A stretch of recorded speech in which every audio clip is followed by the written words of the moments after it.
please let me be the person to thank you, both for the journey this morning, but also just for what you do and the tangible impact that it has on our lives, on actual lives. And in the room with us today, we have got lots of representation from across a range of sectors. So from the legal sector, immigration sector, the voluntary community sector, from academia, also from local and national government. We're expecting a few more people to come, but we do have, or are expecting to have, a few directors of local authorities to be with us today. We've also got representatives from across national government. We've got representatives from the DWP, Department of Education, but also from the Home Office. And you will see quite a few senior members of staff from the Home Office here today, from the Windrush unit, from Windrush Consultation scheme, from a range of different departments in the Home Office, as well, obviously, as the Minister herself, Seema Malhotra, who we'll hear from shortly. And the senior level representation from all of those departments in the room with us indicates a level of commitment to wanting to take the next steps on this particular issue that we're here to discuss with all of you together, collaboratively, and a level of commitment to ensuring that those next steps happen in conjunction with those of you who have the expertise to share with us this morning. So I'm grateful to those of you from the Home Office and other departments who are here with us today, because this, for all of those institutions, is a listening, but also a hearing exercise. There's often the ability to listen is something that we can all do. The ability to actually hear, reflect, and act on what we've heard takes a particular set of skills, and I know that we do not often, at various levels of government, are credited with doing that very effectively. And so what I'm hoping today is that that level of listening, hearing, and acting upon what is discussed and shared today will be taken by those who are here. So thank you for joining us. For those of you from all of those departments, and I really hope that this will be a discussion that you're able to use and benefit from being a part of. And it's also really important just to also reserve a special debt of gratitude to those who are joining us who are survivors of the Windrush scandal, those who have lived experience. Your being here lends a very specific quality to the conversation that we're going to have. And I think it's really important to acknowledge that quality. Too often decisions are made, policies are developed which do not necessarily take into consideration the views, the opinions, the approaches, the experience of those with lived experience. And that has to be key to whatever we do on this particular issue, which is, and we are all here today, to discuss recommendation 3 from the Wendy Williams Lessons Learned review on reconciliation, on repair, and it's incredibly important that the views of those with lived experience are part of that discussion. So I am here to just host. GLA are very delighted to be hosting on behalf of the Home Office to give them an opportunity to take part in a conversation with all of you who have joined us, but also to convene on your behalf also, so that this has got to be a discussion, it's got to be a dialogue, it's got to be both ways, go in both directions, and so we're really delighted to be able to take on that role this morning. The one thing that I will say before I introduce our speakers is that I know that the issue of repair, of reconciliation, of healing is a contentious issue, and we have to acknowledge that. And that's why we're having this discussion. There are many individuals who would argue that because there still remains ongoing harm, because there still remains individuals who have not been able to avail themselves of the compensation scheme and have not been able to access justice, that having a conversation about reconciliation or repair or healing is premature. And so my mentioning it here is because I expect that the conversation that we have today will reflect on that. It will include a variety of views. That's why having discussions are important. The conversations that we have today may be difficult, may be challenging. I'm used to that in this job. I think it's important for us to acknowledge that they'll be difficult and challenging, and so should they be.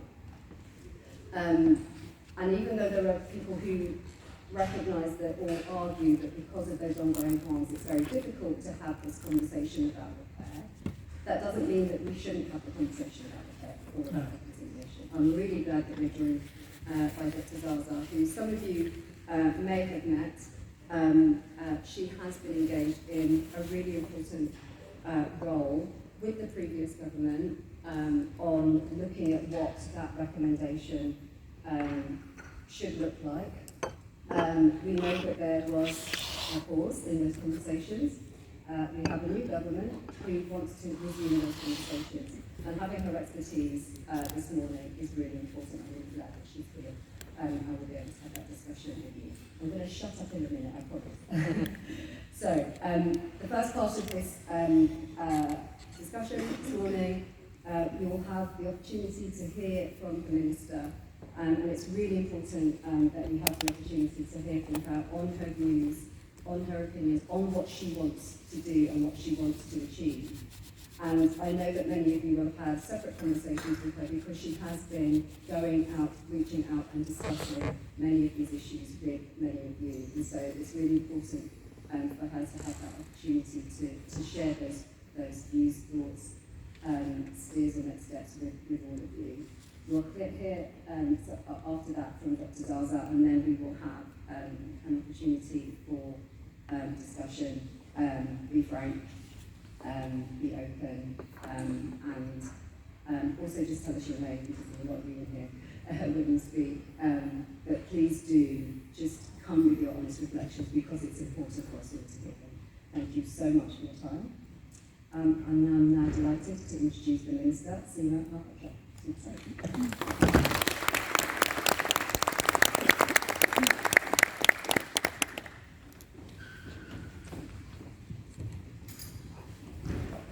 Thank you, Debbie. Thank you very much for your introduction. And I will say, you were saying you were talking for a long time, but actually I can listen to you forever.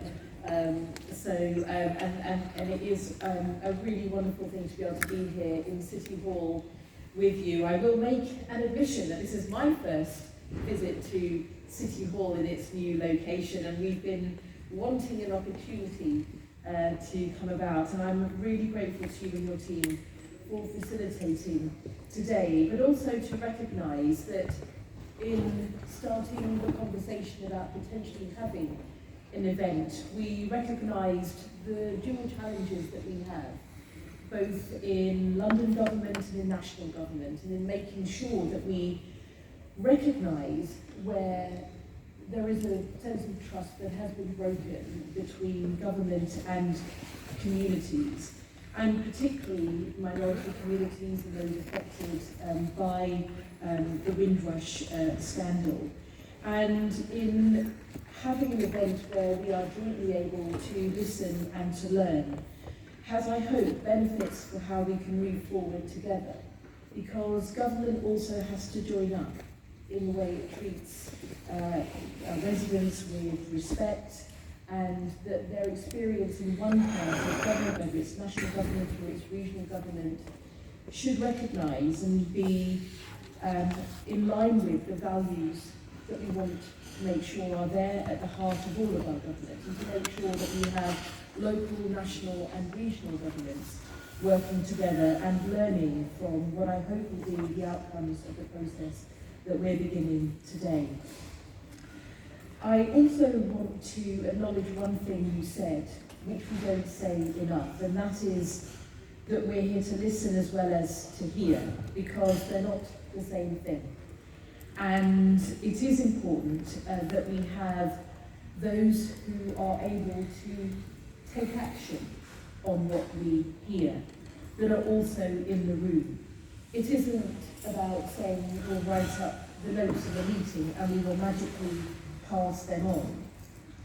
I think what we all understand is that understanding and appreciating the depth of the challenge that we face is also about being in the room to hear it. And so I'm grateful to our officials from the Home Office, but also across other departments, and also particularly to Baroness Lawrence, who's also here, who I'm incredibly grateful has accepted and taken on the role of the chair of our new Race Equality Engagement Group. And Dominic, who's also here, and others from the Cabinet Office. The reason why that's important is because, as Doreen always puts to me, the challenge, are we going to make a difference? And the real sense in which I feel that the work we're doing on the Windrush reset in the Home Office is important not just for the Home Office, it is crucial for what we see as lessons we can learn and apply across the whole of government. And some of that can happen through how we look at where the Windrush community have been impacted, whether that's through DWP or with FCDO or with MHCLG. But there's also something that is fundamental to what the Home Secretary, I know, believes very strongly, which is where is the legacy of the work that we're going to do, and the legacy of the Windrush generation and their descendants, in terms of the change we need to see in recognition and celebration of achievement and contribution, and that becoming the story that we're telling, but also in terms of the values and the culture shift that we need to see that become embedded in our business as usual. And that is the real legacy, where what happened in the past doesn't happen again because we've changed our systems and we've changed our culture. And that's why I want to see that there is a join-up between the work we do in the Home Office, but also the work we do with my other hat, and with the work that Doreen is helping to lead in the Cabinet Office, through the Race Equality Engagement Group, where we see change across government, in policy areas, yes, but also in terms of culture and values. This is what the Home Secretary announced and laid out when she talked about the government's Windrush reset in October in Parliament, as well as in the round table we had at the Black Cultural Archives, and the promises to the Windrush generation to build trust with the community as we look to right the wrongs. And I do want to acknowledge that in my view, the Home Office in the past has not acted quickly enough on moving forward to implement the Wendy Williams recommendations. There has been progress made, and I also do acknowledge that, and in more recent years. But it is important that we look at what hasn't happened. And that's why today is so important in restarting the conversation on recommendation 3, to enable those who are affected to have an environment in which they feel able to articulate the impact of the scandal on their lives. So since becoming the Minister for Migration and Citizenship, and indeed the Minister for Equalities, it has been a privilege to engage with so many of you here today, through roundtables, through invitations from you to engage with your communities where you are, and to be undertaking that engagement in those events across the whole of our nation, across the whole of England, and indeed in Scotland and Wales, and to hear firsthand the challenges that indeed many of you, but also those who you work with, who didn't yet feel able to deal with the Home Office directly, but see you as the trusted route through which, at this stage, their voice can be raised and be heard. It's been incredibly important in shaping how we have been working in the Home Office, and I want to pay tribute to Anita and the team, the Windrush unit, our engagement team, and indeed our status and compensation schemes, for the way in which we have worked ever closer together. And I'm grateful also to the feedback from many of you, because it enables us to keep learning and to keep hearing about what we're doing well and what we need to continue to do further. And I was incredibly moved to be the first Home Office Minister, indeed representative of the Home Office at all, to be invited to the annual Windrush Vigil this year. An event where I met Dawn and others that made a huge impact on me.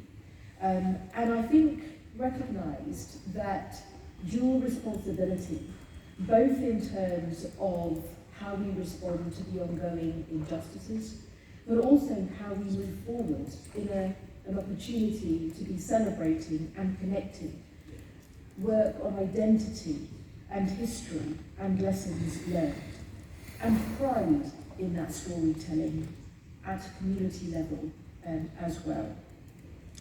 And I'm also very grateful to the Windrush National Organisation, to Professor Uzo and others for some of the first events that I did in engaging with the communities. And indeed, when I look back on the last 6-8 months, were foundational in setting the tone and the direction of the work that we have done since, and indeed how we have reached where we are today. I'm also really grateful to Professor Uzo for helping us open the doors of the Home Office to welcome and indeed to celebrate the Cymru Windrush Elders, to screen their BAFTA-nominated Windrush 75 film, which was another way in which we were determined to build trust and hear stories, and to do that in the Home Office, so that the Home Office and indeed government and our stakeholders can better reflect on that learning to ensure that the mistakes of the past are not repeated.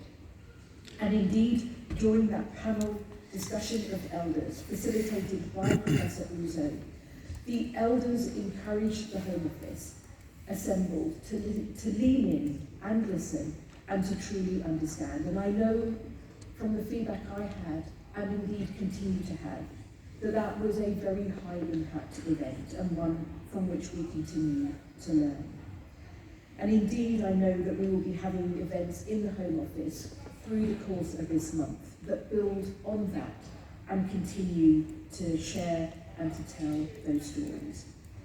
And indeed, it was a consequence of working to start to rebuild this trust that I believe we can now start a safe conversation on restorative dialogue on a wider scale. It is important, and I'm grateful to Anthony here and Glenda and others, to keep hearing survivor testimony and the lasting impact of the Home Office Windrush scandal on individuals and communities who have contributed immeasurably to our society. And it is important that we take your views and your voice and are guided by you on how we go further now in that rebuilding of trust with impacted individuals and communities in delivering recommendation 3. And events, again guided by you, in partnership with stakeholders and community groups that can help with this by shedding that lingering harm. This event, therefore, is about taking your input and a plan for what we do next, in how we create the opportunity and the environment for all those affected by the Windrush scandal to share their stories and be heard, and to do that in a trauma-informed way, and a way that is deeply sensitive, and one that recognises the importance of co-design as a core principle in how we work, with the guidance and the advice of the Windrush Generation and experts in how we move forward. In February, I met with Dr. Zalza as well to discuss recommendation 3, and I'm grateful to her for joining us here today. For those of you who don't know, and I know some of you did work with her, she was the independent facilitator and mediator who worked for a significant period of time, as Debbie also outlined, between September 2021 and September 2022, consulting with stakeholders and the community to understand the appetite for reconciliation events and then the design of those events. She has long championed the need to allow people who have been affected by the Home Office Windrush scandal to be able to articulate the impact that the scandal had on their lives. And having her here today as we restart these conversations on this government's approach to restorative dialogue and reconciliation is extremely helpful to our discussions, as we recognise that the engagement on reconciliation hasn't just started today, but has been a point of discussion for many years, with input from many of you, but also many who have given up because they feel that as they were walked up one path, that then the rug was pulled away from underneath them. And it is important that we pick up where we left off and recognise that this is a different government with a different view, and where this is part of the important reset that we are working on. And whilst Dr. Zaza is not here in any official capacity, so no pressures on her, I am grateful to her for her opinions and reflections that she will share with us during this event. And I also want to acknowledge that it is important that with Cityhall, as we referenced, that the outcomes of today and the feedback is important in terms of what the Home Office does, but I know will be important in terms of the ongoing dialogue with Cityhall about our engagement on trust with communities more widely, because the consequences of the loss of trust around the Windrush scandal is also a loss of trust in other aspects of government, and therefore in the voice of government in other aspects of policy that are vital to improve people's lives and families' lives in terms of jobs, employment, engagement with the health service, education, engagement in our communities, voicing and representation in government and policy, and so on. But also as part of our commitment to the Windrush community, I am pleased to say that we are in the final stages of the recruitment to appoint a Windrush Commissioner. And I am looking forward to the appointment of the Windrush Commissioner to an announcement to serve as an independent advocate for all of those affected and a trusted voice for victims, families and impacted communities affected by the scandal, and driving improvements and promoting lasting and sustainable change.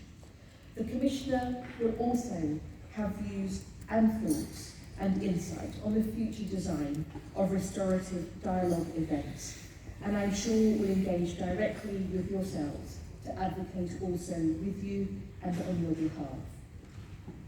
Now, I know today will be a set of respectful, challenging and honest discussions. Today, we want to hear from you as to how this government can deliver recommendation 3 and ensure that those who want to share their testimony are heard. Thank you very much.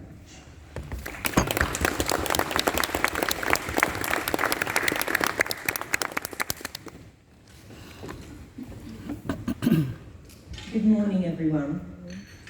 So I think not everybody, I don't know everybody, and so I'm going to assume that not everybody knows me here today. So I just want to start off by saying who I am. I know that it's been touched upon, but just to expand a little bit more. So yes, it's quite right that I came into this in terms of today's event by writing a couple of reports that I will go into in a little bit more detail in a moment. But actually the story started long ago, to be precise, in 1948, because my grandfather, grandmother, and mother came on what my grandmother said to me was not the Windrush, but the Empire Windrush, you know? In those years, between 1948 and 1958, because many of you will be familiar that the man comes first, then the wife, then the children, you know? So exactly that. So it wasn't just a job for me. When I started in August 2020, it wasn't just a commission. You know, I get these commissions from various places because I am an international mediator with a specialism in the people versus the state.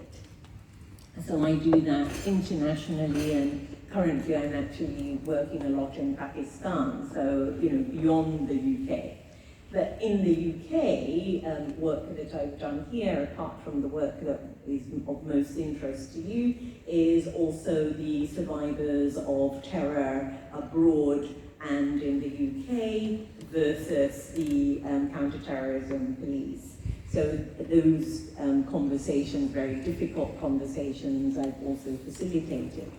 So in terms of what I did here, and with all of your help, the Windrush community ambassadors, and many of them, I think the number of people that I spoke with came to 62 people who were representing thousands of community members. So it was a very challenging time, not least because in August 2020, of course, we were still in the intensity of the pandemic, and also because in 2021 I lost my mother, who was a key link for me, apart from my maternal grandmother, into all of this. So all the stories, the memories of what had happened over the years. And I hasten to add that whilst I haven't been affected directly by the Home Office Windrush scandal, I do have very close family members and cousins and so on who have been significantly affected.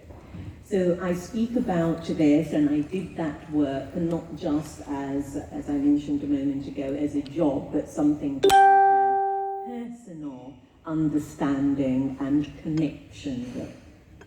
So we have spoken over the years, not just between myself and Windrush community ambassadors, and you've heard from Minister Malhotra and from Debbie Weeks as well, about trust.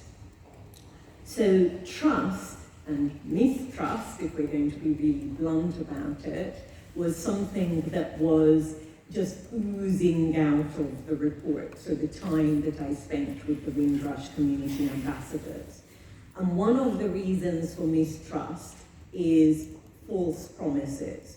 So promises that are not kept, optimism, hope that is not delivered upon. And of course, this today doesn't mean that delivery will be next week or next month or even next year for certain. Let's just be really candid about it. This is the beginning, re-beginning of a process of getting out the lens to really look very closely, focusing upon what these events could look like.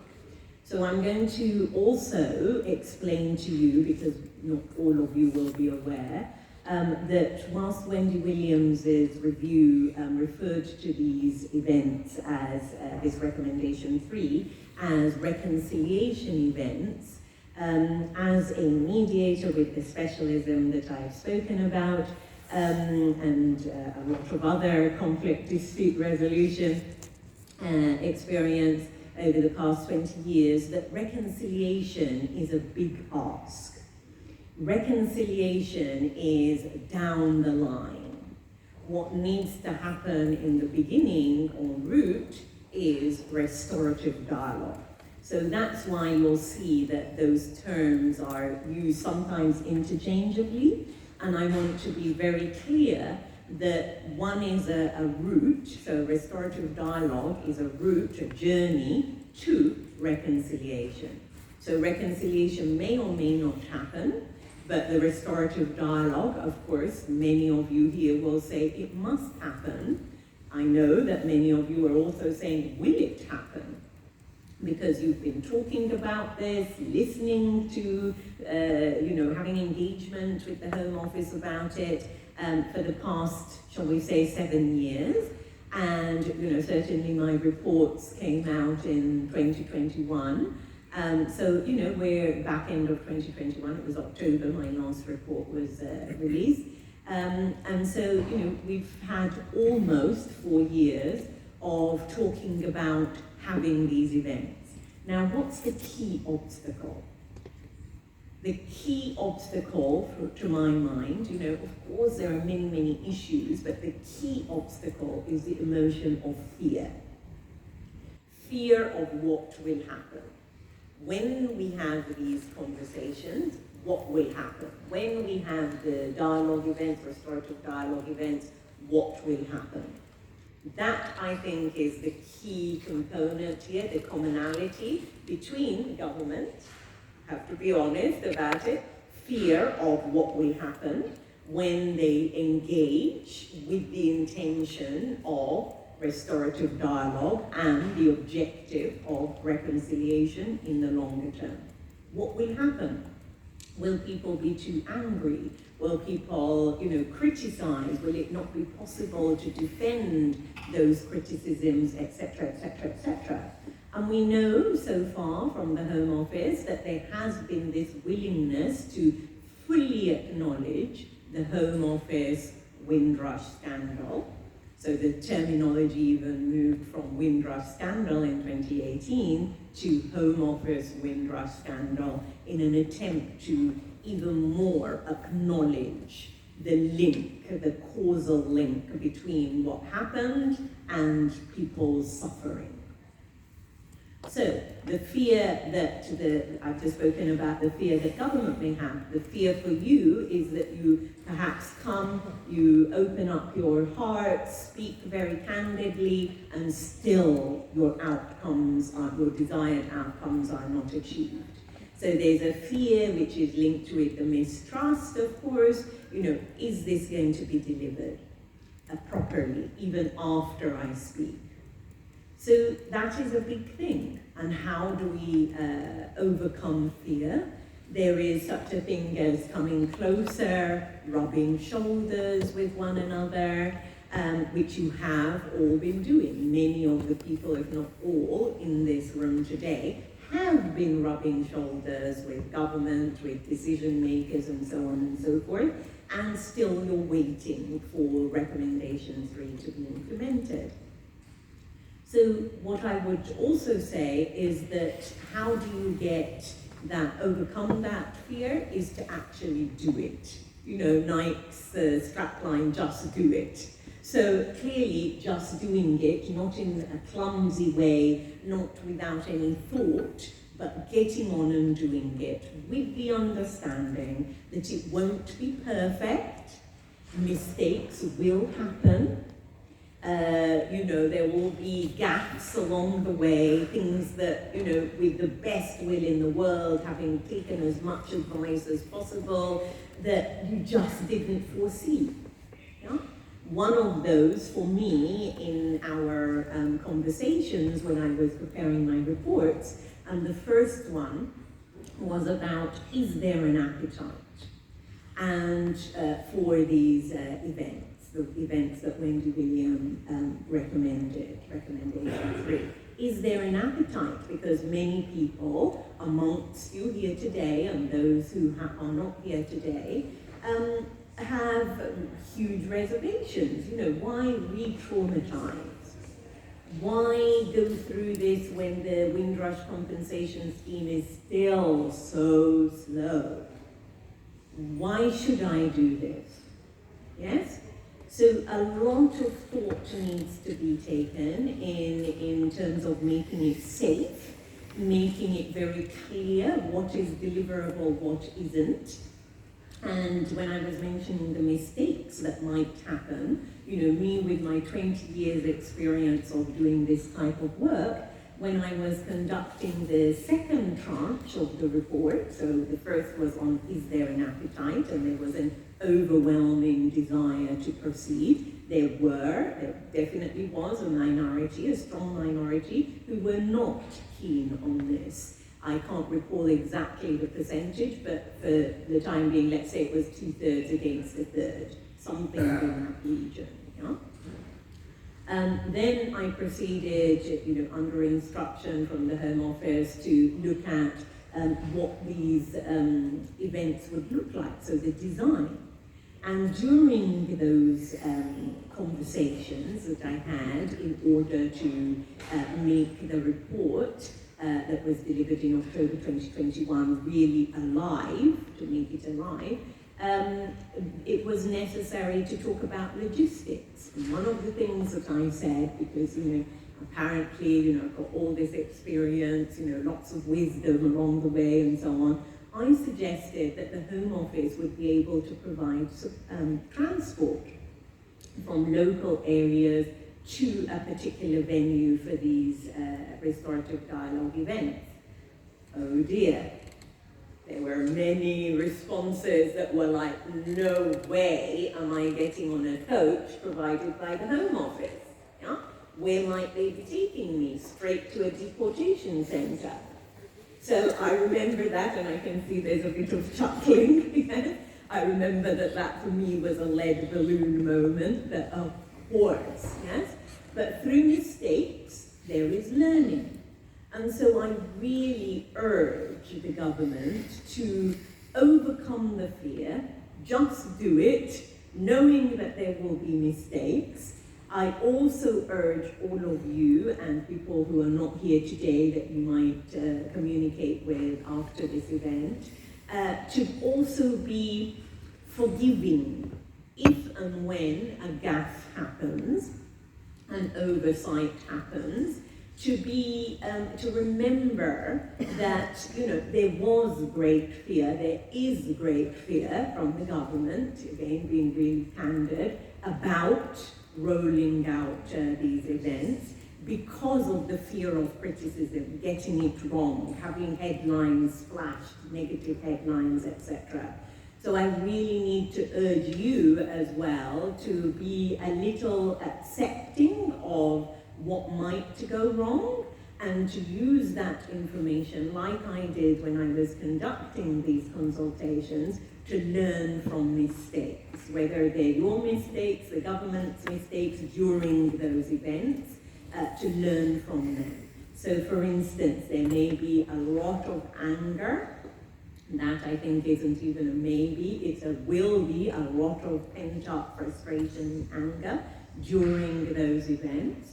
And it will be important for you, all of you and others, to really channel and communicate your anger, but do so constructively so that it can be heard.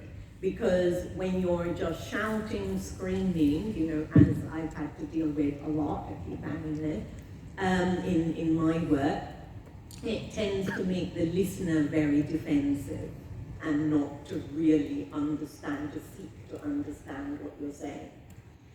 So in terms of what I wanted to say, just closing now, that my recommendations are very clear in my reports. I know that you've had sight of them, and that you may have had sight of them early in 2022. That we need to really move towards this. All of us. I know that some of us don't want this, the re-traumatization, etc., but there's a healthy majority who want and need this opportunity.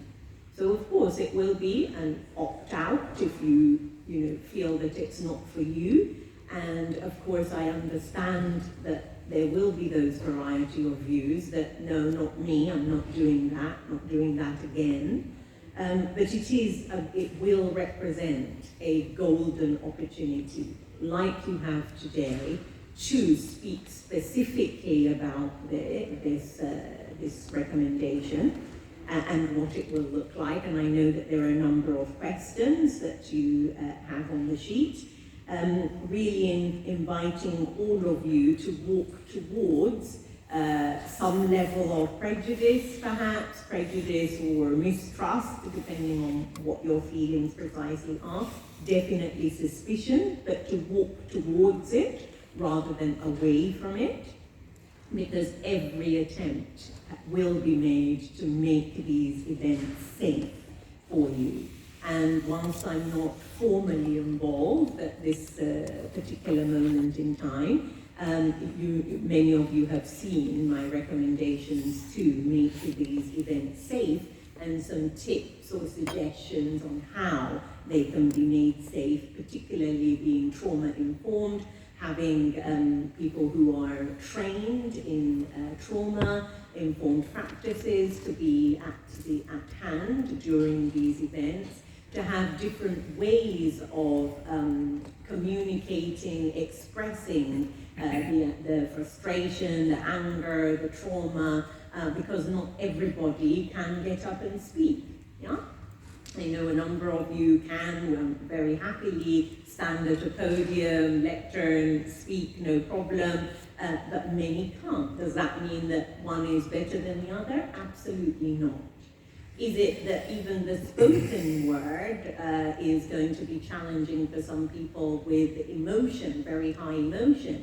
Yes, it will be. So again, I've recommended other forms, other modes of expression, not just through speaking, because narratives are key to our identities, to be listened to, our narratives to be listened to. But if we can't do that by speaking, then there must be other ways for one to be able to do that. Pre-recorded videos, murals, etc., etc.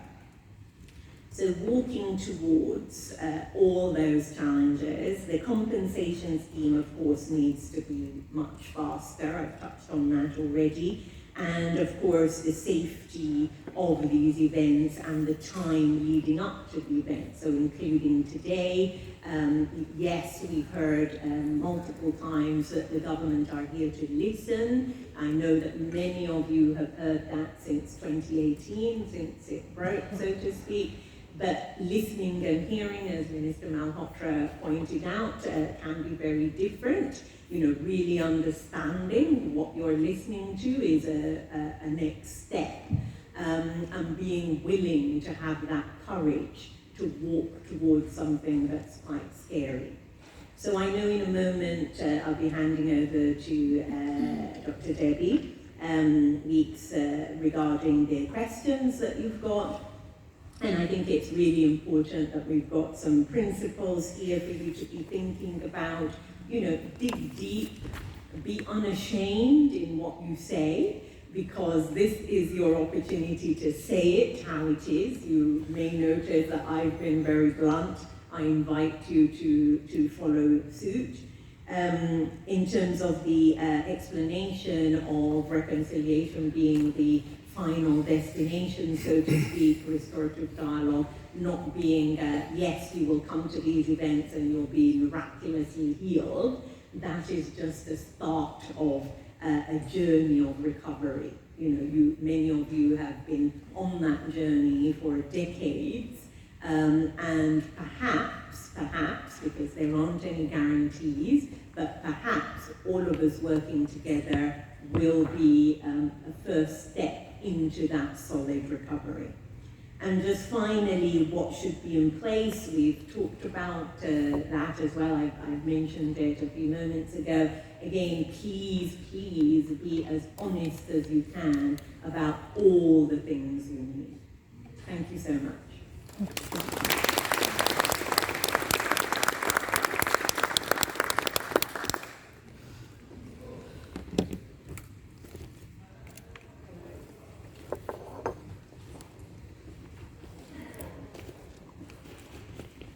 Hello, brilliant. Thank you so much. Thank you so much, Dr. Zaza. Thank you, Seema. I think we've got quite a lot to respond to in those two presentations. But also, it was so good to hear you reflect on not only the journey that you've been on to get to this point, but also some really good, clear suggestions and tips for how this might work, and that's really helpful. And I think what we want to be able to do now is to hear from those of you in the room.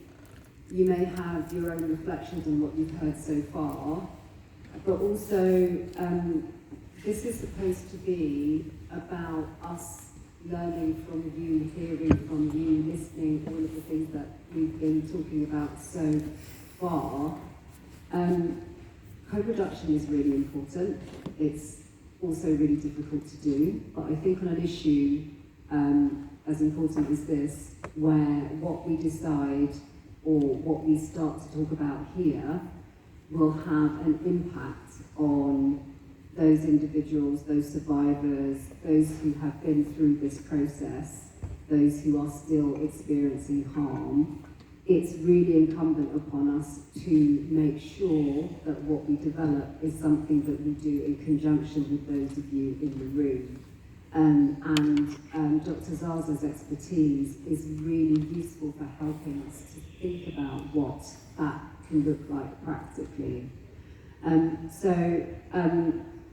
What we'd like to do in this section is to hear from you. You'll have reflections on what you've heard. We've also sent out to you some questions. You may have them on the tables in front of you. You may have formed a view on your answers to some of those questions. If you want to respond to those questions all together, individually, have thoughts on what you've heard, that's fine. This is your part of the event, and so it really is over to you. So the only thing that I will say is, when you do speak, please do say your name and the organisation that you are from or the role that you hold. I don't know that everyone in the room knows everybody. I don't certainly know everyone, although I do know quite a few people here. And it would be just really useful for us to know who's speaking. And for those who are in listening and hearing mode, also to know who is speaking and where you are from. Okay. Who'd like to go first? Jeremy, is that a hand up? Yeah. I just wondered if you wanted to invite any victims to speak first before anyone else does, but it's just a suggestion. I've got a question myself, but... If there are any survivors who would like to speak first, it's a good suggestion, Jeremy. Jeremy, please do, and then I'll come to you. I am. Linda, I am. Anthony, and then Linda. We get a...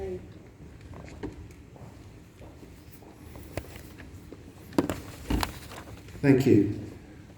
I've listened to both the Minister and Zaza. I met Zaza when she was doing her consultation reports, and her and I had a few discussions about that, and I still think I'm in the same position now as I was then, and I think the Minister has been very open, very positive. Those are my impressions since I've met her, and I think this government does really want to reset and move things forward. But reset to what? And, you know, the government started out by looking at what the previous government had admitted to do within the 30 recommendations, and that's a good start. The Windrush unit, the Windrush Commissioner, funding the work that's been going on, all good things. But where I'm coming at it from is as somebody who's been impacted. When we first heard about the Windrush scandal in 2018, 7 years ago, everybody thought, well, it's all because of this hostile environment that Theresa May brought about in 2014, 2015, 16 with new legislation about being able to prove your legal status before you could access services. But I was well aware, because of my impact from what happened in the 80s with Margaret Thatcher and the hostile environment then, and prior to that when my dad came in the 60s. So how could it be about Theresa May? And again today, from what we've heard, we really still haven't focused on what the historical roots of the Windrush scandal said it was about. And I was so heartened when Minister Malhotra let me know that it was her that actually got that report released. And that talked about laws being deliberately designed to to keep out black and brown people. And when we see the figures, lo and behold, we see disproportionately is people from the African Caribbean and then from the rest of the Commonwealth. So the laws are doing what they were designed to do. And yet today, we're hearing it being changed from the Windrush scandal to the Home Office Windrush scandal. Now that, for me, sounds hurtful because I've now built up a good relationship with the Home Office, and from day one I said that I never thought it was the Home Office. I look at it from the law perspective and what that harm was. So who did that harm? It was Parliament. Parliament legislated for that. And when we look at the reports from Hansard, we can see that at that time people knew what harm could be done. And so if we're going to talk about reconciliation, we need to talk about being reconciled with who? It's got to be the people that did the harm. So really, it's not a Home Office Windrush scandal, it's a national scandal. And as members or citizens now of that nation, it's about, as a nation, us coming back together again, because that was what the laws were designed to do, to exclude, to divide. My impact was about exclusion, being threatened with deportation. We're still dealing with people being threatened with deportation today because of that law. So yes, we've got to have a dialogue, and the things that we're talking about, the events, sorting out the trauma, and so on. But I'd like to register from today that we've also got to be looking at the laws, because that is what is started the harm, and that is what is still causing the harm, and it will do it for another generation if we don't look at that and reform that. Thank you.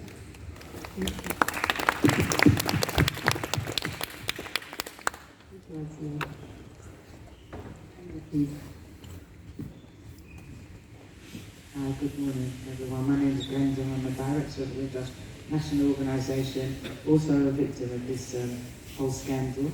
The majority of the people in this room I've had contact with to make the changes that needed to be done. I also met with Dr. Zaza Johnson over Zoom, where we discussed about these reconciliation events. I'm not coming here on a political view because I was just an ordinary person when this affected me. I knew nothing about politics, I just knew about going to work and raising my family. But I've learnt over the past 7 years about politics and what us as a community who was affected by this, what we want. Reconciliation events are good. When I joined the Windrush National Organisation, we started doing this online in order for us to see how many people out there were willing to tell their story. We had minimum time for them to be able to say it. Everybody knew mine because I wasn't afraid to go in front of a camera and say what exactly happened to me, and then people were able to recognise. I think with us sorting out the reconciliations would be good. And I noted in most of the speeches that were just made about the trust. And I think that's the main narrative, is the trust. Because if things are not going right now, we're 7 years down the line, how are you going to get that trust? It's from the community who's being affected. That's one of the things you need to work on. I mean, me as myself, people will recognise as with us because we're ordinary people trying to get the right thing done. We didn't ask to be put in this position, but we were. There's also the trauma side of it, and it's still affecting people. So that's another thing, one of the main things that you have to look into. There's also the legal side of it, of where some of these people can't articulate themselves. They don't know how to. They don't know, they're just ordinary people. And what you're gonna find with the reconciliations is that you're gonna have people wanting to attend, but once you put them up for them to tell their story, you may not understand what they're saying because there's different dialects. I'm Dominican. I haven't got a strong Dominican accent because I was raised in England. But if the Dominican stood up next to me now, I would say, some of you wouldn't even understand. Like Jamaicans. The only reason why I understand the Jamaican culture is because my children are half Jamaican. There's Guyanese, there's so much different, even with the Asians and some of the African nations that were affected. So that's another thing you need to look into if you're looking into doing the reconciliation. There's not enough campaign going out there for people to know exactly. There's not the understanding of eligibility and entitled. So there's a lot that needs to be done. We're trying, as all of the organisations, we're trying. And I spread myself across everywhere, even though I'm a director. But I do spread myself everywhere so that I want to help the different people who are willing to help the people like myself who is affected. So when you're going to put out the reconciliation, think about it. You're going to have to you might have to have screens up like this every time someone talks. It's in the different languages so that they can understand. My daughter's deaf and she got affected. There was no one there to sign to her about what this is all about. So these are the things that you need to look on, because we are a large community and everything possible affects us. But this scandal affected us really badly. My daughter thought I was going to jail because of all of this. And I said, no, I'm not. She thought I was going to leave the country because she didn't understand what was going on. And that's what we need to look into. So I'm only saying it as an ordinary person and as an advocate and as a survivor and as a campaigner. We need to look at the trust. We need to look at the legal side of it. We also need, the engagement team has been really good, I'm not going to lie, and I have given them a lot of hassle trying to push them to get certain things in place, especially with the vulnerable people, the elderly and people who are suffering. I just want to say one more thing. In regards to this whole scheme, what we're finding is that a lot of the people who are coming forward who have been affected, some of them have been homeless, but some of them have been given national insurance numbers. And the scheme needs to look on that. In order for you to stop putting pressure on these people, look at the year that their national insurance number was given to them, and then you work it from there and stop putting the pressure on them. The work should be done by the office, by the Home Office. It's for them to do, not for people like myself as an advocate to go and chase paperwork when the government's got all the information on us already. Because if we owe tax, they would find us.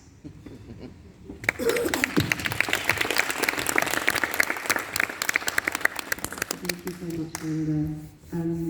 Okay, hands up.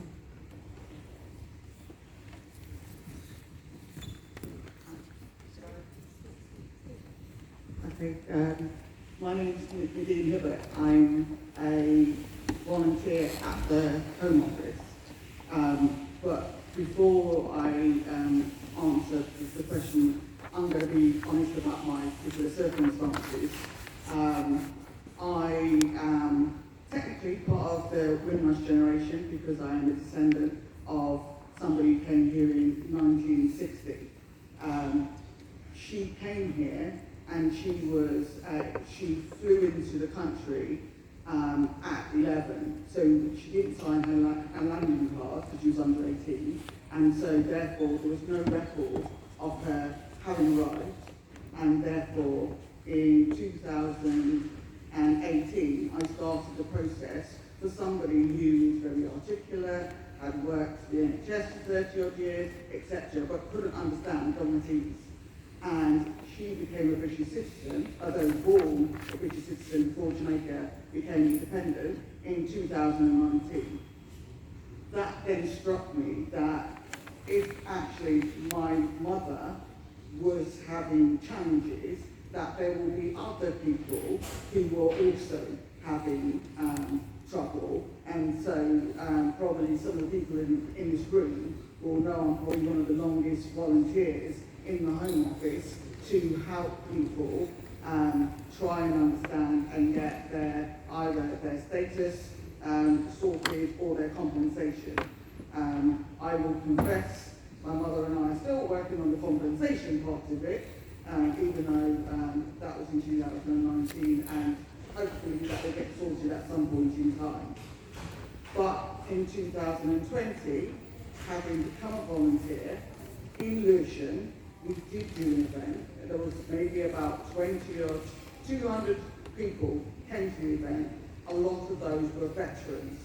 And I had worked with Baroness Lawrence, and luckily the Stephen Wright's Foundation is based in Lewisham, and we spoke to each other about maybe recording some of the narratives of some of the people who were infected. We were really, really excited about doing all this work, and at that session at the town hall in Lewisham, the veterans and some of the people from the black churches actually spoke about what had happened to them. And if you're listening to somebody who's 70 or 80 who lied about being 18 so they could join the army to come and fight in the war and then having to be sent back and what's wrong with them, the thing that I really, really want to say is, please can we get on and actually start doing the events? Because as somebody who works in South London, the amount of times I then get a WhatsApp from X person that died. I did the event where we had the boat that went to Tilbury with the last 2 survivors of the Windrush. Unfortunately, I got on my phone they have now died. One was 99, the other one was 98. And so some of these people who in 2020 we were going to capture their voices, we had these events in Lewisham. If you want to do reconciliation again today, they will not be there anymore in order to tell those stories. So it will be maybe somebody like me who interviewed them or spoke to them, and we had the voice help us do some intergenerational work with children from schools, interview some of these people, and they were like, oh my God, I've never met somebody who's 18. And it was really wonderful watching the children talk to them. But those people, some of them are not alive anymore.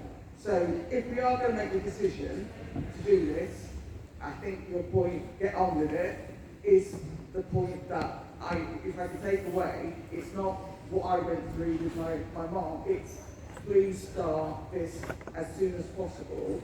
And if we are going to talk about race, there isn't somebody who talks with one voice, because we've got Africans, we've got Indians, we've got others. But I would also say, when my mom came into this country and was trying to find accommodation, what it said on the window was no blacks, no dogs, no Irish. And when I've gone to events, I've had Irish people say, come on, dog, come with me, because you're one of us.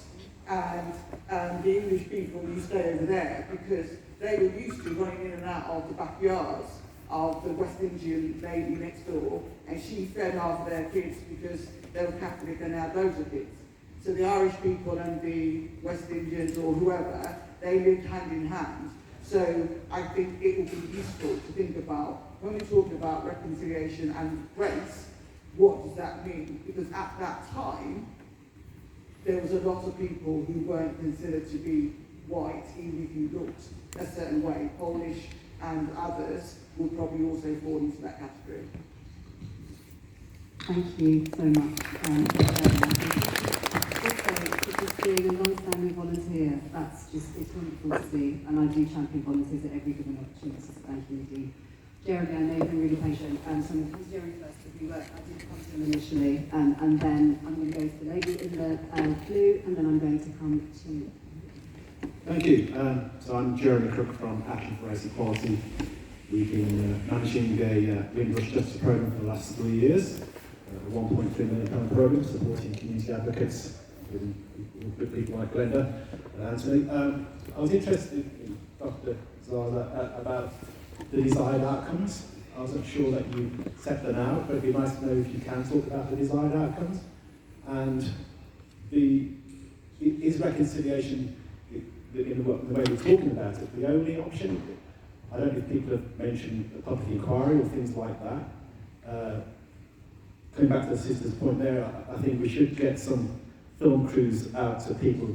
I know some of it's being done, but maybe a lot more, so we can record these testimonies in people's homes and other places where they're comfortable. But yeah, the desired outcomes, and were there any kind of calls for a public inquiry that beyond just reconciliation events or that might be very important. Thank you, Jeremy. Hi everyone, my name is Pauline. I'm a principal lawyer for local authorities, so the National Building Director for local authorities here today. That's my day job, but every waking hour outside of that time, with everybody I know in this room, is Windrush training, presentations and representation. And I think the best way to talk about this today is an example of a conversation I had with one of my clients last week. She called and said that she was concerned about what was happening. She had great examples of people who had been good to her during the compensation scheme, a caseworker who had been kind. But then she got another call from somebody who had not been so kind and was asking her things that made her scared, made her worried. And she asked me, what do I do about that? And I had already started dealing with her, so I said, it's not a problem. We will deal with this. And I'm going to draft a letter of complaint just so that we're very clear on what happened so that it won't happen again. But we'll also try to find out what went wrong. Her answer to me was, please don't do that. Because if you do that, they're going to have to go at me and they're not going to pay me compensation and they might come after me. Are you sure, Pauline, that you want to do that? That is the key to this. I had to say to this lovely, amazing lady who had integrity, who was strong, who had lived here for over 50 years of her life, we can't go any further until you know you deserve respect in this process. We cannot take it anywhere until you know you are respected by me and you deserve respect in this process. And that key took me half an hour for her to say, okay, do it. And I said, remember, there are other people who have been good to you within this process. They're the ones you need to remember. But every advocate, whether we're trained lawyers, whether we are like Glenda, whether we're like any other representative, has to spend over an hour, more than that, explaining to the people that we trust, we represent, we respect, that they deserve respect within this process. If we're going to reconcile, if we're going to find a way forward, the key to this is the nucleus is, when I'm not in the room, who are the victims talking to? They're talking to your officers. Some are going to be very calm, empathetic, others are not. And that one person will scupper it for all the rest of them. And that is the beginning of this journey. For me, it's making it clear that we have to know we're representing people who deserve respect. And last Wednesday, I was in Clifford Chance, who have volunteered 20 volunteers to help me help victims fill out their application forms as part of their pro bono. And what did I do? Took 2 of our victims to meet them last Wednesday in their offices, to give them their stories so that they could understand exactly what it means to respect another individual, even though you come from different worlds. So I'm nervous about this, and I'm not going to lie to you. I have reservations, but it's what you said, Dr. Zaza. We've got to be in it to win it. I will try, and if it doesn't go its way, I haven't got time to mess about because we're so busy with us, we haven't got time. So if it works, I'll be in it, but if it doesn't, I'm out of here because I've got other things that I need to do. But I respect you for trying. Let's see where we go from here. So much, and thank you also just for all that you're doing. I know I said it at the start, but I think this is just such an excellent example of the time and the energy that people are putting into providing that support, so thank you so much. I said I would come to Timmy next, and then I've got lady in the green over here, and lots of hands going up. Okay, Jacqueline, I can see you. Timmy. Good morning, everyone. My name is Timmy Okulu. I work for an organisation called the Black Equity Organisation. Thank you all for being here this morning and for organising this event as well. I just wondered if we could use some of the time that we've got left to have these conversations within the tables to talk about some of the questions that you've asked so that we can share it. It's great to hear from people in the room, but it will also be great to come up with some key actions that we can share with you so that we have next steps. Thank you. Thanks, Tim. Thank you. Okay, I'm going to take the hands. It's a good suggestion. I think because we started late, we may have to stay a little bit longer and just move around the agenda a little bit, but I'll let you know what that looks like. It's a good suggestion. Okay, Lady in Green. Hi, hello everybody. My name is Michelle. I'm a professor of global mental health and social justice at University College London. I have had the honour of leading some work with Glenda and others looking specifically at the mental health consequences of the scandal.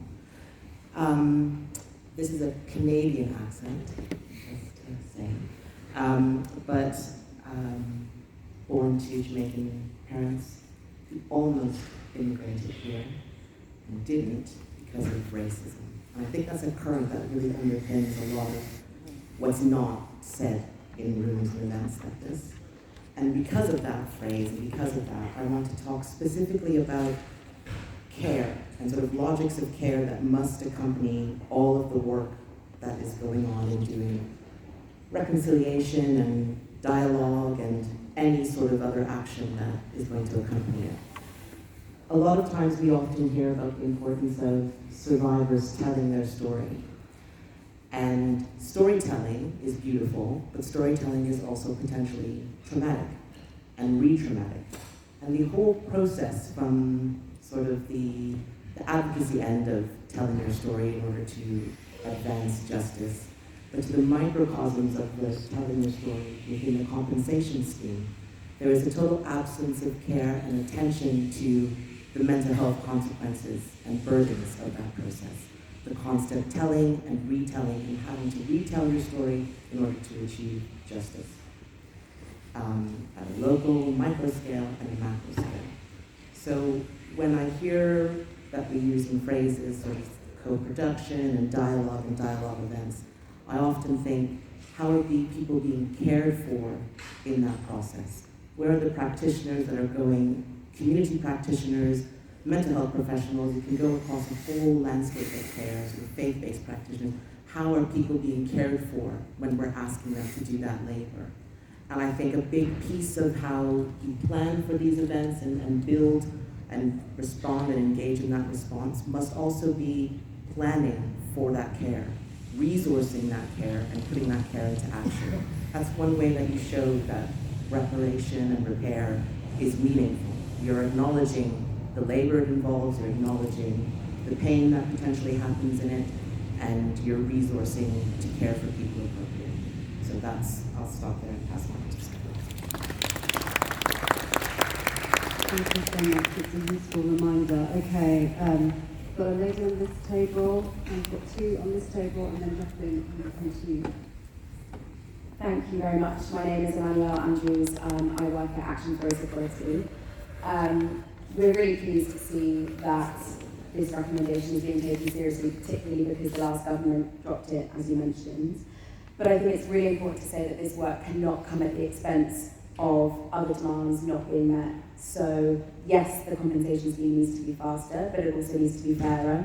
We need to see legal support given to all claimants. There are an array of recommendations that need to come alongside this one.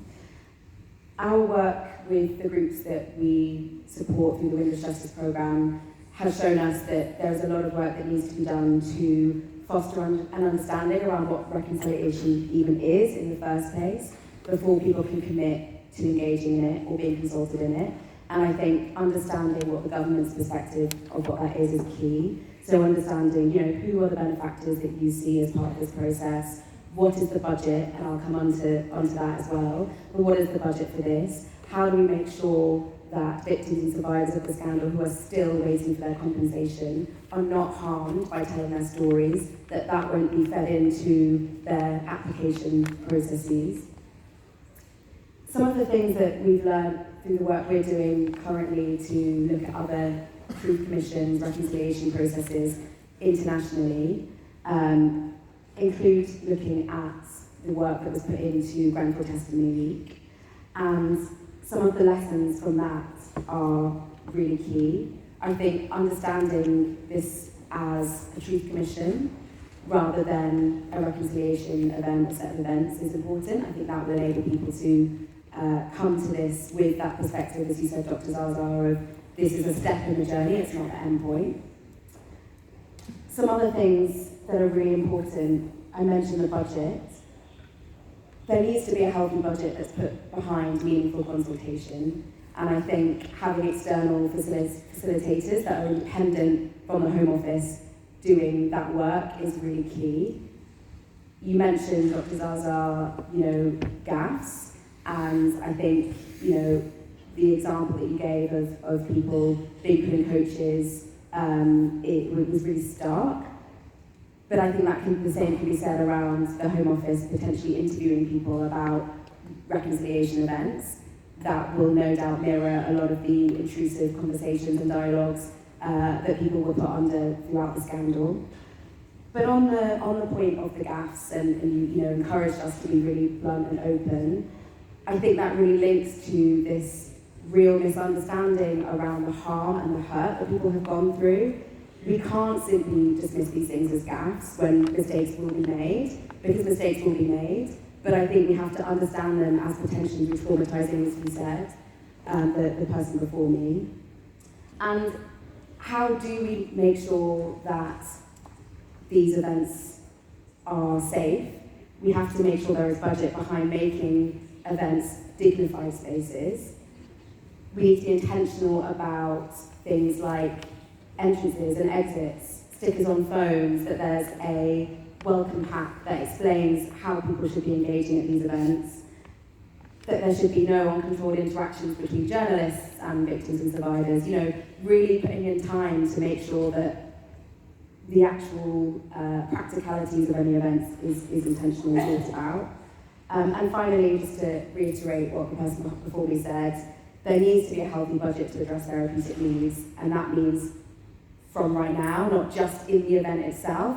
It can't simply be that there are mental health professionals or community-led representatives, culturally informed professionals supporting on the days of those events.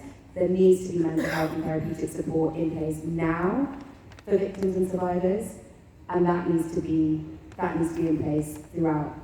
It can't happen without it. Thank you. Thank you so much. And yes, there is a lot to be learned from Testimony Week, going for Testimony Week, and these are really good suggestions. Thank you.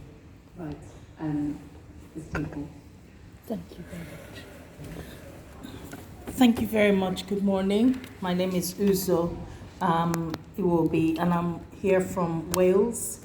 I lead Race Council Cymru, and we work hand in hand with the Windrush Cymru elders, a group of really incredibly wonderful, selfless people who have served our nation.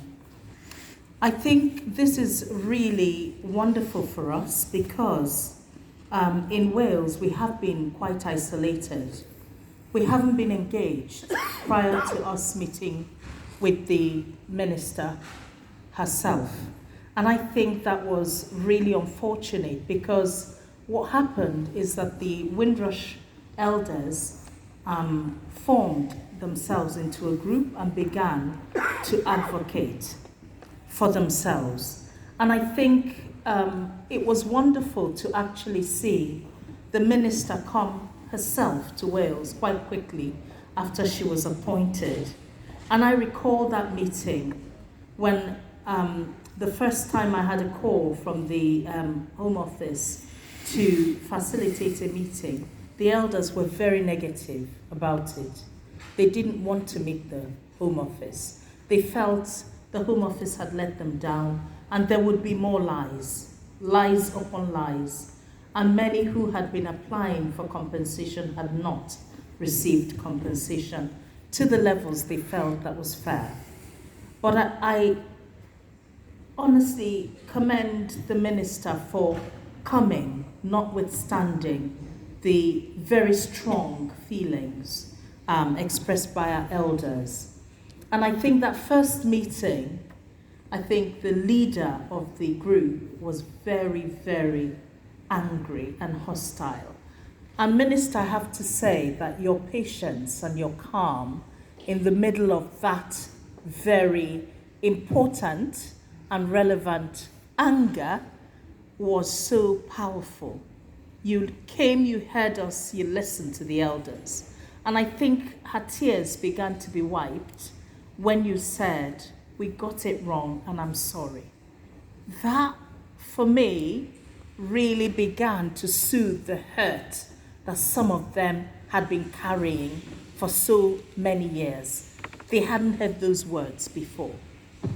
And the way that she walked up to you and hugged you, somebody she didn't even want to see and be in the same room with at the end, we all, I think your colleagues, the officials who were there, it was amazing for us, because if you can get through Auntie Roma Taylor, you're in a good space. So I think we're coming from a space that we haven't yet been engaged with. The elders have not spoken through Dr. Zaza's process, and we would have liked for their voices to be included. But we are here today, and you are including us today. So there are a couple of things that we did. Prior to me coming, we discussed with the elders in an open forum. And one of the key things they said is, we live every single day with the trauma of what we have been through. And there is no help at the moment. So is there any way that the Home Office, in considering compensation, can begin to facilitate and fund trauma counseling activities and events and retreats for people who are genuinely affected adversely?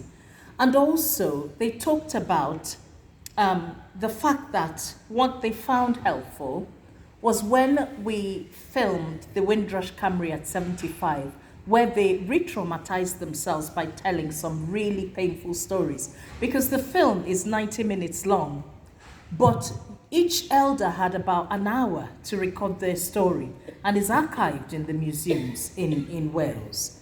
But there was a culturally appropriate counselor that was available to them even 6 months after the narration. I think that is so important, that the ongoing support is not withdrawn, because trauma happens differently for people and at different times. So I think as we begin to look at this journey, I agree with you that we should begin to implement those trauma counseling and services. I think secondly, I think Home Office officials, please be ready for anger. Please be ready to dip your toes into those waters, which will be very uncomfortable, because many of you were not even there when it happened. And it can come across quite personal. But I think that's important, that people feel the right to orate. They feel that they have a safe space to be as articulate or inarticulate as they want to be. I think that the other point, and the last point I will make, is I am glad that we're talking about restorative dialogue. And for many people, they're not even in that space, because they're still dealing with extreme anger at the treatment of trying to go through the process to get compensation. We have not even had advocacy in Wales. So we are in a very, very different place to many people who have had support from some of the organizations here today. The elders have been using solicitors. Many of them are not culturally aware. You know, in Wales, there are quite a few immigration lawyers, predominantly white firms. And it is wonderful that we're connecting many of them now to groups like, you know, Lide and where's Jerome? Oh, yeah, there he is. So, and a few others. We had a couple of people come from ULA. They came last week and did an advocacy session with them. So I think we need to bear in mind the elders are not where others are. So we're still way behind, but they're willing to begin to have those difficult conversations, and difficult they will be. Thank you so much. Thank you very much. So I'm Charles Kokodu, Chief Executive of the Caribbean African Health Network. that works predominantly with Black, Caribbean and African people. And thanks for this opportunity. And just to give a bit of context, I was doing some work back in 2014-15 with the Home Office on voluntary returns, you know, where people want to go back to their home country. So when the Windrush discussions were about to happen, I hosted the first roadshow in Manchester for Martin Ford and Wendy Williams, and, you know, use some of those learnings. But I think for me, a couple of reflections. Colleagues have mentioned the care that is required for those who've been through that journey. But I have a real concern also about how, you know, as the Home Office gathers intelligence and utilizes it.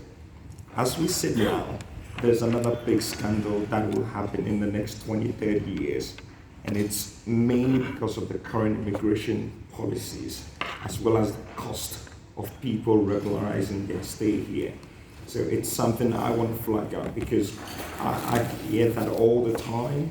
You know, there are people who have been born here, who are in our schools, who cannot even go on school trips because they don't have leave to remain. It's just mom and dad who have it because they can't afford. So I wanted to flag that up. So I think the whole listening, thanks Professor Uzo and others who've mentioned about the culturally competent, you know, care that is given. And I think the challenge for you, Minister, you've been very open and engaging, is as a mission-led government, looking right across various government departments about how we right the wrongs. And I think Anthony was spot on about the root cause of why we are where we are. Unless we really dig deep, we wouldn't know some of those issues. We still have an NHS that people from my background cannot access. We still have an NHS that invests heavily in IAT rather than culturally competent counseling and bereavement peer support that people like. We run services that people prefer to come to. We stood up a mental well-being provision during the pandemic. The mainstream bereavement hub, our people were not going to it. And colleagues see the data all the time. And the data doesn't reflect in where the resource gets driven. I think your point about money is really, really important. When we were trying to organize the first Windrush event in Greater Manchester at Alexandra Park, you know, we had to link it to celebrating migration because nobody was going to chip in. And over the years, that has declined in terms of local partners. But all the civic leaders will come and speak nice, warm words and never dip their hands into their pocket. But what is so important about that is many years, even with inflationary rises, the amount of resource from government has been 500K to celebrate Windrush across the country. That's absolute peanut. And these are the things on a daily basis that speak to people. We don't really matter. We don't really count. And we don't really have a sense of belonging. And nobody really wants us to help us to be part of it. So it's a real challenge. As a mission-led government, I mean, there was a talk about people's stories. Has there been any challenge to the Heritage Lottery Fund, the Arts Council, about funding oral histories project? We started talking about the scandal back in 2018, and year on year, there is no check and challenge with that. So for me, you know, there are many things I can share, but if just a few weeks ago, if people will still text me and ring me saying, I know you are a governor at this hospital, my mom is 90 years, has been strong all her life.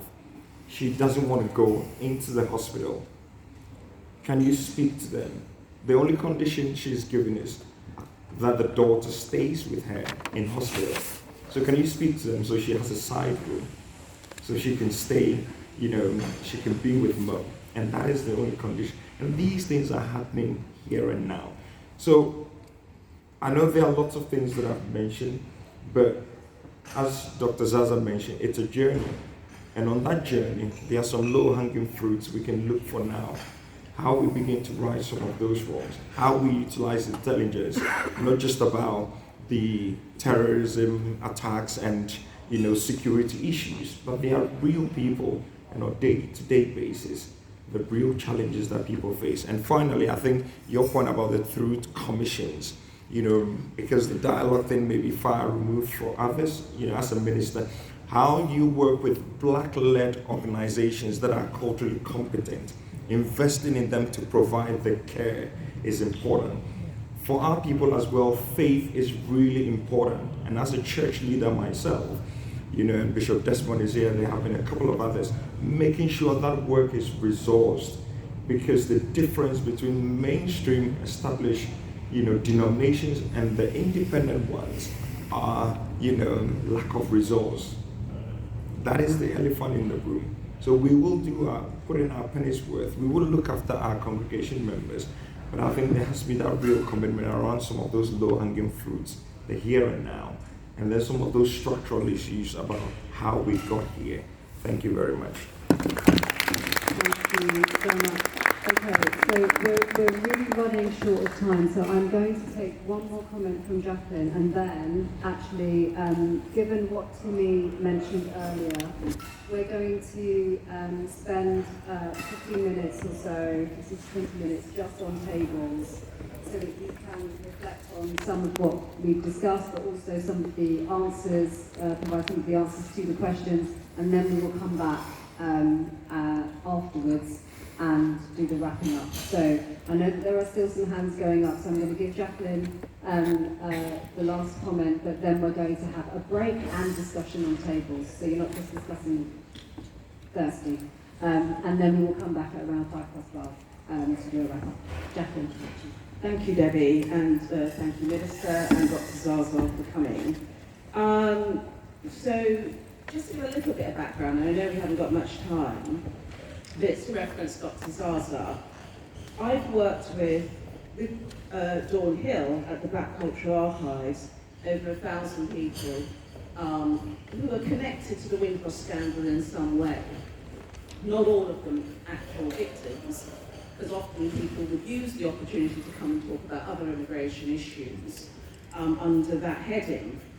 But nevertheless, I think, Ms. Dawn, you'd agree, you always say it was over 2,000, but I think it was possibly somewhere between 1,000 and 1,500 people, of which about half of that are people we are still in touch with and working with, some as direct clients, some as family members, and some as people who just have a general interest in the Windrush scandal.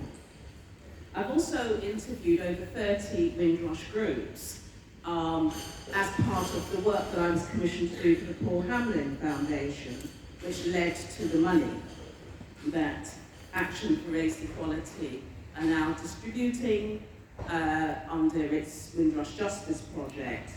And I say all of that because I've never heard of Dr. Zaza or been asked to contribute to her work, nor have I been able to find any of the reports online whilst I've been sat here. And why that worries me enormously is because I wonder, when we talk about stakeholders, who are we talking about? Are we going to start excluding people, particularly people who ought to be around the table? Because I'm somebody who helped write Recommendation 3. I worked with Wendy Williams as an independent advisor, and there's much confusion about what it actually means. What does it actually say? And if we took it literally, it actually says to look at building on the engagement and outreach of those already impacted. Doesn't use that word, but I'm just shortening it. And then it talks about running a program of reconciliation events with members of the Windrush Generation, not members of the Windrush scandal or victims of the Windrush scandal, the Windrush Generation. And the reason for that is because the intent, I think some further exploration needs to be done before we start. Everything that's been said here today is spot on in terms of therapy, respect, all these sorts of issues, whether the Home Office, I mean, the recommendation also says people ought to be giving their stories to Home Office staff. Well, I wouldn't agree with that, and I think there was a lot of argument about that when this particular recommendation was being written. But when it was being devised, the idea was that the Windrush Generation have suffered much along a series of themes. And those themes included criminal justice, disproportionate outcomes in health, matters around employment, access to finance for business development, school exclusion, stop and search. It included all of these themes, all of the indexes that we use to measure attainment and quality of life that members of the Windrush generation are considered to be disproportionately impacted upon negatively. And that's what this recommendation is about. It isn't about just hearing the stories of people affected by the scandal. We've already heard their stories, loads of them. There are probably tens of thousands more to be heard, but that's another thing. And as you know, we have petitioned for a statutory inquiry so that we will hear more of the stories. The media, bits of the media does a good job on hearing the stories. And all of the people here who work on Windrush cases do an enormously important job in bringing those stories to life. But this particular recommendation is actually looking at the Windrush generation as a whole. And the engagement has to be with sections of that community. So, in the scandal, you will find that the criminal justice system is involved. Which organisations are you going to consider to be representative of the criminal justice system that ought to be consulted? Which organisations that might look at things like school exclusions is going to be consulted, and so on and so on.